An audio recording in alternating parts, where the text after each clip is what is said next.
Last bit is that you want to invest in a business that you could theoretically own forever. If the stock market were to close for 10 years, you wouldn't be unhappy. What do I mean by that? Now, again, if you're going to compound your money at a 10 or 15% return over a 43-year period of time, you really want a business that you can own forever. You don't want to constantly have to be shifting from one business to the next. And what are businesses that you can own forever? Well, there are very few that sort of meet that standard.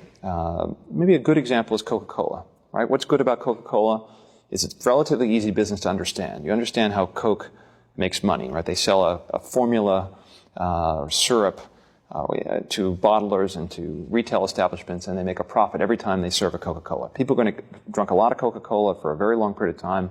The world's population is growing. They sell in almost every country in the world. And each year people drink a little bit more Coca-Cola. So it's a pretty easy business to understand. And it's also a business that I think is unlikely to be competed away as a result of technology or some other new product, right? It's been around long enough. People have grown used to the taste. Parents give it to their children, and you can expect that it'll be around a long period of time. I think that's one good example. Another good example might be McDonald's.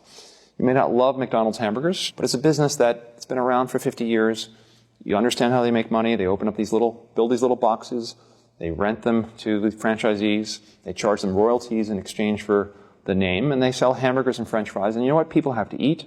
It's relatively low-cost food. The quality is pretty good, and they continue to grow every year. So I think the consistent message here is try to find a business that you can understand, that's not particularly complicated, that has a successful long-term track record, that makes an attractive profit, and can grow over time. So what are the key things to look for in a business, as I say, that lasts forever? We want a business that sells a product or a service that people need and that is somewhat unique, and they have a loyalty to this particular brand or product, and that people are willing to pay a premium for that. I mean, another good example might be a candy business. While people are willing to buy generic versions of many kind of food products, flour or sugar, they don't need to have the branded product.